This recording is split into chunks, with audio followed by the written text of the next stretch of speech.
I make $200,000 a year and still live paycheck to paycheck. That's what Jack, a 54-year-old man from Florida, said when he realized something was wrong. His wife, Emily, 49, sat beside him, holding a declined grocery receipt. A family making $200,000 a year, and their card just got declined at the store. So where was all the money going? That's the question Jack couldn't ignore anymore. Because on paper, everything looked perfect. Nice house in Florida, 2 cars in the driveway, renovated home, good income. But behind the scenes, it was a financial disaster. Then Jack broke it down.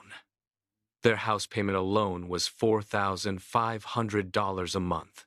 Then came the cars. 1 car loan, massive. The second, another $30,000. And then came the real problem. $50,000 in credit cards and personal loans.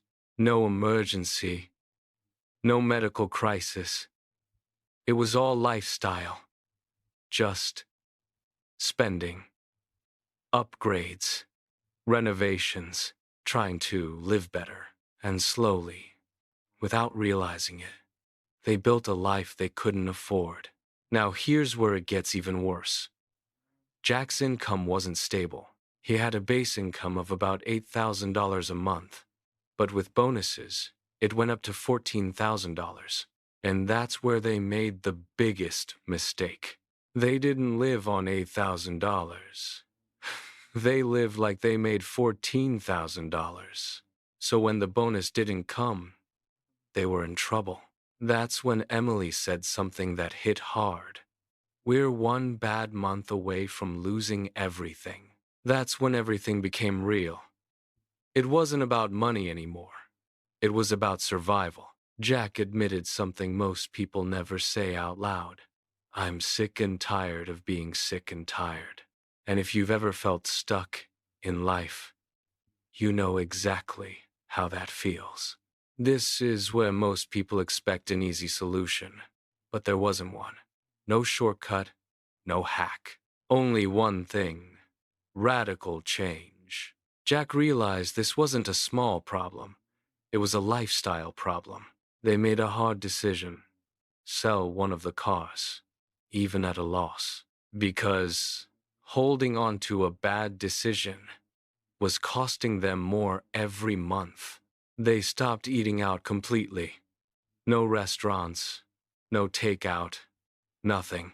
They paused their home renovation, even though it wasn't finished, because looking comfortable wasn't as important as being stable. They cut everything that wasn't essential.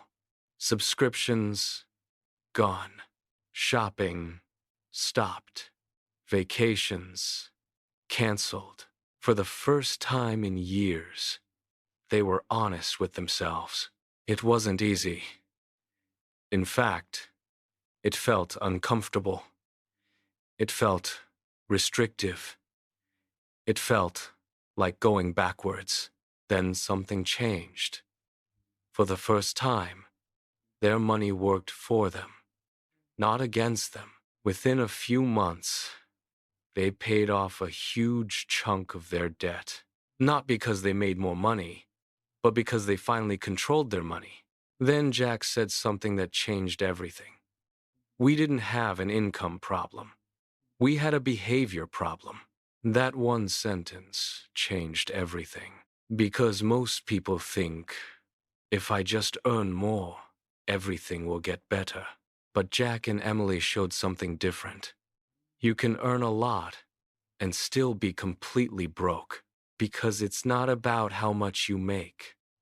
It's about how you manage your money.